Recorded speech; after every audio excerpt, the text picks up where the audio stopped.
নমস্কার বন্ধুরা, আমার পাঁচফোন চ্যানেলে আপনাদের সবাইকে স্বাগত জানাই। আজ আমি আবার চলে এসেছি রান্নাঘরে নতুন একটা রেসিপি নিয়ে। আজকে বানাবো মোগলাই মাটন। তার জন্য এখানে 1 কিলো মাটন নিয়ে নিয়েছি।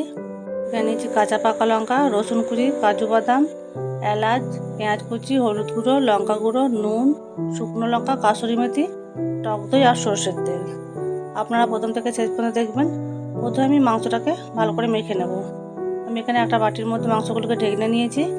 এবার এর মধ্যে হাফ চামচ নুন, হাফ চামচ মতন হলুদ গুঁড়ো, হাফ চামচ গোলমরিচ গুঁড়ো আর 1 চামচ আদা রসুন বাটা সব কিছু দিয়ে ভালো করে মেখে নেব।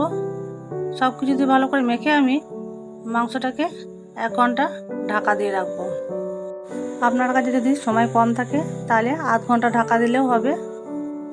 আধ ঘন্টা ঢাকা দিয়ে রাখতে পারেন। এবার আমি ঢাকা দিয়ে রাখবো। মাংসটাকে ভালো করে মেখে নিয়েছি। এবার আমি ঢাকা দিয়ে রাখবো। উনুনটা ধরে গেছে। এবার কড়াইটা বসিয়ে দেবো। কড়াই তেল গরম হয়ে গেছে। প্রথমে আমি পেঁয়াজ কুচিগুলো দিয়ে দেবো। পেঁয়াজ কুচিগুলো দিয়ে আমি হালকা ভেজে নেব। হালকা ভাজা হয়ে গেছে। এবার এর মধ্যে দিয়ে দেবো রসুন কুচি। রসুন কুচি দিয়ে আবারও হালকা করে ভেজে নেব। আর দেবো 6-7টা শুকনো লঙ্কা আর গোটা গরম মশলা। সব কিছু দিয়ে আবার ভালো করে একটু কষিয়ে নেব। সব কিছু হালকা করে ভাজা হয়ে গেছে। এবার দেবো 8-10টা কাজু বাদাম।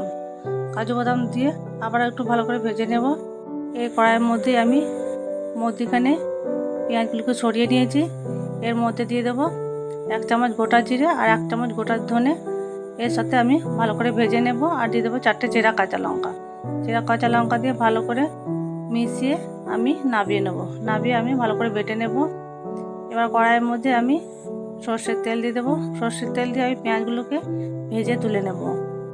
আমি এখানে সর্ষের তেল দিয়ে রান্না করছি। আপনারা চাইলে সাদা তেল বা ঘি দিয়ে রান্না করতে পারেন। আমি পেঁয়াজগুলোকে বেরেস্তা করার জন্য লাল লাল করে ভেজে তুলে নেব। পেঁয়াজগুলো ভালো করে ভাজা হয়ে গেছে। এবার আমি তুলে নেব।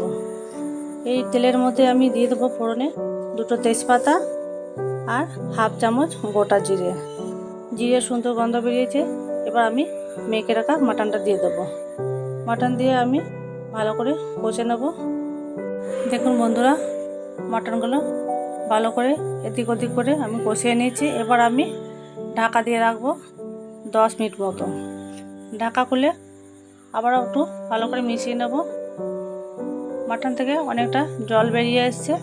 যতক্ষণ না জলগুলো শুকিয়ে আসছে ততক্ষণ আমি ভালো করে কষে নেব। জলটা প্রায় অনেকটা শুকিয়ে এসছে। এবার এর মধ্যে আমি বেটে রাখা মশলাগুলো দিয়ে দেবো। এই বেটে রাখা মশলার সাথে আমি হাফ বাটি টক দই মিশিয়ে নিয়েছি। এবার সব কিছু দিয়ে মাংসটাকে ভালো করে মিশিয়ে নেব। যতক্ষণ না মাংসটা মশলার সাথে ভালো করে মিশে আসছে ততক্ষণ কষে যেতে হবে। মিনিমাম 10-15 মিনিট ধরে এরকম কষে নিতে হবে মাংসটাকে। ভালো করে কষা হয়ে গেছে। এবার এর মধ্যে দিয়ে দেবো আমি 1 কাপ মতো বাটি ধোয়া জল। বাটি ধোয়া জল দিয়ে আবারও আমি ভালো করে কষিয়ে নেব। এবার দিয়ে দেবো আমি স্বাদ মতো নুন। আমি তখন অল্প নুন দিয়েছিলাম, এখন আমি স্বাদ মতো নুন দিয়ে দিলাম। নুন দিয়ে আবারও ভালো করে কষিয়ে নেব। আমি এখানে বেশি জল ব্যবহার করব না, আমি অল্প জল দিয়েই আমি রান্নাটা করে নেব। খুব হালকা আঁচের মধ্যে মাংসটাকে সেদ্ধ করে নিতে হবে। বেশি জাল দিলে নিচটা বসে যাবে, মাংসগুলো সেদ্ধ হবে না। তাই খুব হালকা আঁচের মধ্যে রান্নাটা করে নিতে হবে। এবার এর মধ্যে আমি দিয়ে দেবো 4টে চেরা কাঁচা লঙ্কা আর 1 চামচ মতো কাসুরি মেথি। কাসুরি মেথিটাকে আমি হাতে করে একটু ঘষে নেব, তাহলে সুন্দর একটা গন্ধ বেরোবে। দেখুন বন্ধুরা, মাংসটা অনেকটা প্রায় সেদ্ধ হয়ে এসছে, ঝোলটা অনেকটা কমে এসছে। এবার এর ওপর থেকে আমি 1 চামচ মতো বাটার দিয়ে আবার ভালো করে মিশিয়ে নেব। যতক্ষণ না বাটারটা পুরোটা গলে আসছে ততক্ষণ আমি ভালো করে মিশিয়ে নেব। আমাদের মাংস রান্নাটা প্রায় কমপ্লিট হয়ে গেছে।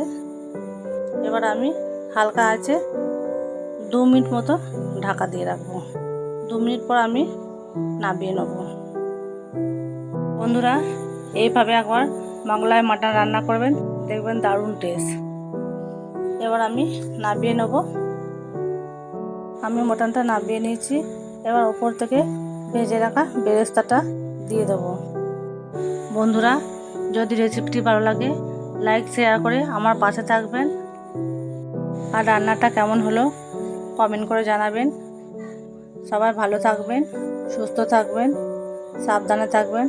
আজকে এ পর্যন্তই, ফিরে আসছে অন্য কোনো রেসিপি নিয়ে।